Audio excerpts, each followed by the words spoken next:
O Senhor esteja convosco. Ele está no meio de nós. Proclamação do Evangelho de Jesus Cristo segundo Mateus. Glória a vós, Senhor.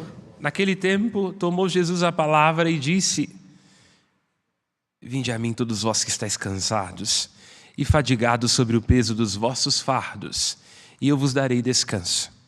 Tomai sobre vós o meu jugo, aprendei de mim, porque sou manso e humilde de coração, e vós encontrareis descanso, pois o meu jugo é suave e o meu fardo é leve. Palavra da salvação. Glória a vós, Senhor. Pelas palavras do Santo Evangelho, sejam perdoados os nossos pecados. Amém. Podemos nos sentar. A Sagrada Liturgia traz a nós hoje uma mensagem propositiva, encantadora, nesta data secular e comum que hoje celebramos, o Dia do Amigo. As leituras de hoje, Evangelho, a primeira delas, nos dão a conhecer que uma palavra ou uma realidade deve ser definidora da nossa relação com Deus, e essa palavra é a amizade. Em primeiro lugar, o Evangelho, quando Cristo faz notar que crer nele, segui-lo, pressupõe a capacidade de ir até ele. E para ir até uma pessoa, nós temos que sair. Todo encontro verdadeiro se dá na pobreza, na saída, na capacidade de enxergar aquilo que o outro é e, sobretudo, na reciprocidade. Ele diz que aquilo que define a relação dos seus discípulos com ele é a de uma troca, um intercâmbio. Nós apresentamos a ele nossas causas, nossos sofrimentos, nossas dores e o nosso cansaço. E ele faz chegar até nós a sua graça, a sua revelação, a sua amizade. Jesus, neste Evangelho, faz notar que a experiência do discipulado nos faz trocar de coração. Entregamos a ele um coração cansado, por vezes incapaz de continuar batendo, e ele dá a nós um coração que é consolo, um coração que é manso e que é humilde, e convida a ir até ele. A amizade é isso, né? A amizade pressupõe reciprocidade, pressupõe verdade e pressupõe a capacidade de alcançar o outro naquilo que ele é, ou a outra naquilo que ela é. Reciprocidade porque, se não há reciprocidade, nós estamos não diante do amor, mas de egoísmo escoltado.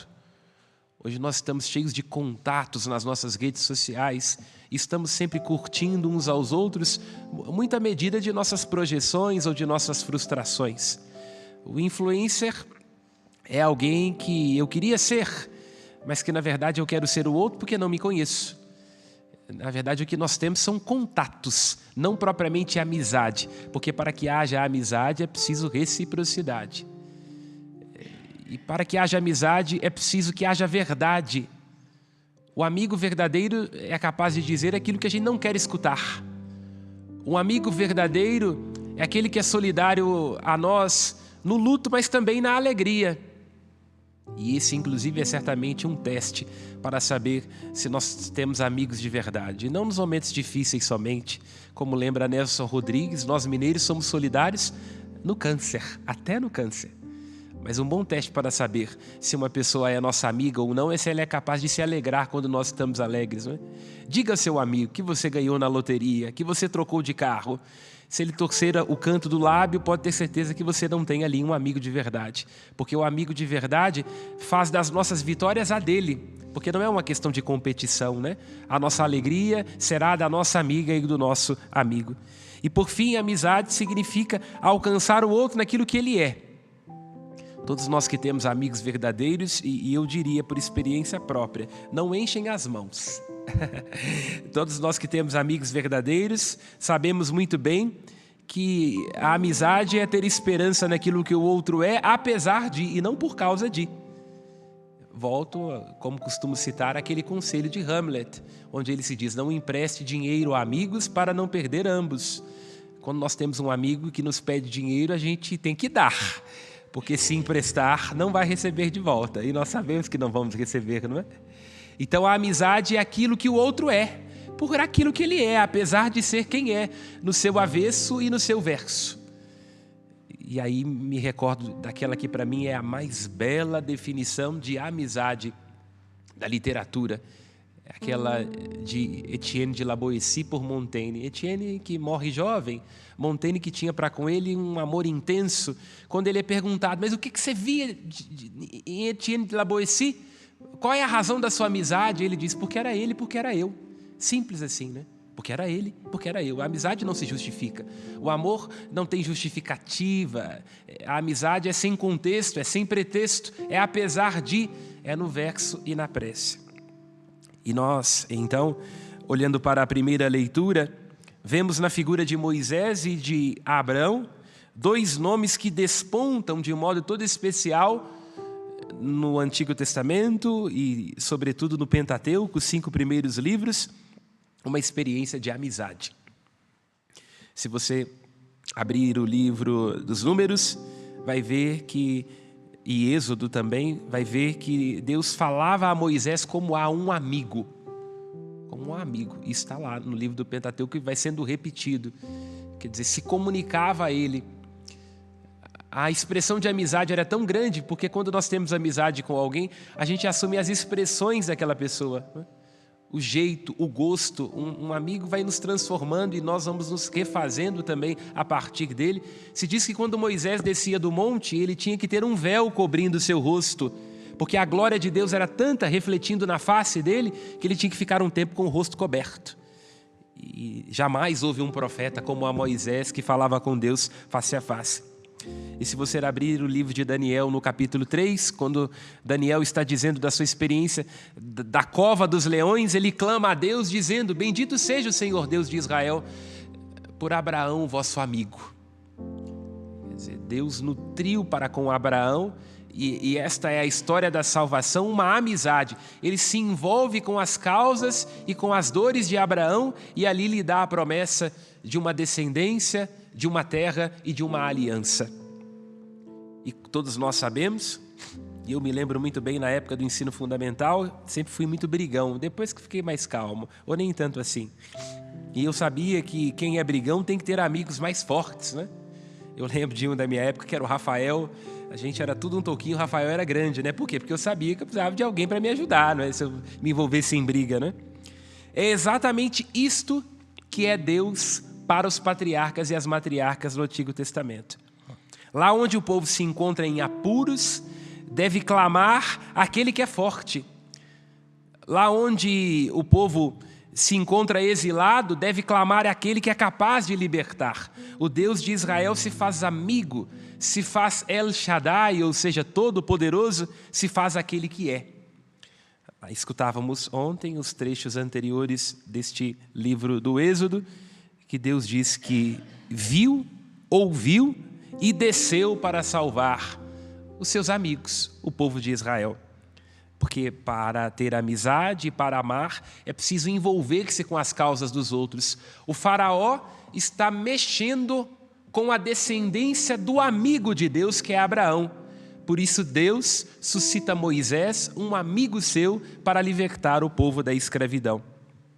E Moisés, então, estamos neste trecho de hoje, ele diz, bom, eu vou ir aos israelitas, eu vou ir ao faraó, mas qual é o vosso nome? O nome é uma presentificação, nós temos que dar nome às coisas. Microfone, chão, cadeira, porque o nome é quem evoca a presença. Por isso que antes mesmo da gente vir a este mundo, nós já temos um nome. O nome já traz um projeto de vida, nós vamos trazer como sobrenome o nome dos nossos pais, das nossas mães, ou seja, o nome nos insere numa cadeia que é anterior a nós e nos lança para o futuro. Porque a partir do nome, eu me chamo Samuel Fidelis Donatos, porque o meu avô se chamava Fidelis Donatos, meu pai se chama Donatos, e o nome é aquilo que vai me lançar para frente. Certamente eu vou ser um padre muito famoso. Aí eles vão se lembrar assim, do nome do padre Samuel Fidelis. Lê do engano, né? sem ti tudo continuará sem ti, como lembra Fernando Pessoa num dos seus poemas, né? Você vai ser recordado depois da morte apenas em duas datas, quando nasceste e quando morreste. É assim, viu? Não tem ilusão, não. As pessoas se esquecem de nós. Um dia nós vamos ser apenas um porta-retrato num aparador, para depois virem os nossos netos, os meus não, porque eu não tenho filho, eu acho que não vou ter mais, né? Deus nos livre disso. Mas aí tira o porta-retrato, porque não te conheceu, né? Mas voltando. O nome, quer dizer, como é que você vai ser invocado? E aí Deus dá a Moisés um nome que não é nome. Porque ele diz, em primeiro lugar, ser o Deus dos vossos pais, ou seja, o Deus de Abraão, de Isaac e de Jacó, o Deus da experiência concreta, o Deus das causas, o Deus do afeto e o Deus da reciprocidade, porque ele diz a Abraão, eu serei para vós e para a vossa descendência. Então este é o nome. E depois ele diz, meu nome é Erié Asher Erié. Eu sou aquele que sou, ou aquele que serei. Em primeiro lugar, quando ele diz, eu sou o Deus dos vossos pais, o que ele está querendo dizer é isto. É um Deus que se comunica a partir das entranhas, que se revela a partir das dores humanas. Não podemos nos esquecer disso. Deus não é uma abstração. A nossa fé é comunicada na história. Se nós não vamos até Ele, não nos envolvemos com Ele, não somos para Ele nada feito. A fé, sem a reciprocidade, sem a amizade, sem o encontro, é uma farsa. Porque pode ser doutrina, pode ser hábito, pode ser medo de ir para o inferno, mas se Deus não for o nosso amigo, nada feito. Temos que ser para Ele e Ele para nós. E em segundo, Erié, Asher, Erié, ele está dizendo, eu sou aquele que serei. E Erié, Ié, viver, dar o ser, faz existir. É isso que é Deus para nós. E Erié é uma expressão onomatopeica. Quer dizer, o nome de Deus, nós poderíamos traduzir, é respiro. Está dizendo isso. Eu não posso ter um nome que é manipulado, entende? Deus não permite no Antigo Testamento que seja feita uma imagem dele. E os nossos irmãos protestantes imaginam que a proibição é a respeito de uma reprodução física. Não, porque Deus não pode ser banalizado, Ele não pode ser manipulado, entende?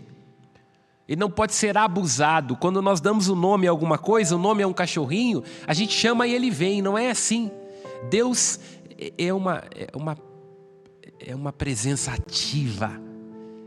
É uma plenitude, é um absoluto. Ele não pode ser definido. Ele está em todas as coisas sem pertencer a nenhuma delas. Porque tudo aquilo que existe tem ser. Só que tudo aquilo que existe tem ser e é um ser que está à procura do existir. Falei uma coisa muito complexa, mas vou explicar. Por exemplo, eu sou um padre. Mas para que eu seja um padre, eu tenho que me esforçar para ser um padre bom, para ser um padre justo. Porque é assim que o meu ser se torna um existir. A senhora que é mãe, um dia tornou-se mãe. Mas mãe é uma coisa que a gente vai aprendendo a ser ao longo de toda a vida, entende? Nós, como seres humanos, o nosso ser está à procura do nosso existir.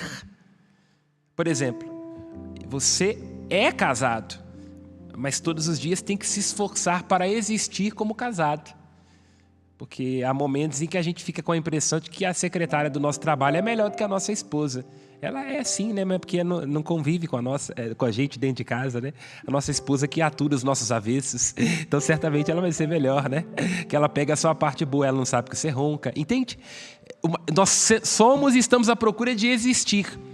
Mas Deus, no sentido filosófico, Ele não existe, porque desde toda a eternidade Ele é idêntico a si mesmo. Ele é sempre bom, Ele é sempre justo, Ele nunca é virado do avesso, Ele nunca está à procura de si, enquanto nós estamos à procura de nós mesmos. É isso que Deus está dizendo a Moisés. Ele é o permanente, Ele é o alfa e o ômega, Ele é o princípio e o fim. Ele é o que dá sustentação a todas as coisas. E, portanto, sendo aquele que é e não existe, porque existir, a etimologia da palavra existir é existere a partir de alguma coisa, portanto, em sentido filosófico, Deus não existe, Ele é desde sempre idêntico a si mesmo, Ele é capaz de sustentar tudo aquilo que existe. Porque, como vai lembrar os Atos dos Apóstolos, nele nós vivemos, nos movemos e somos. A ideia seria uma casa não tem que ter um alicerce?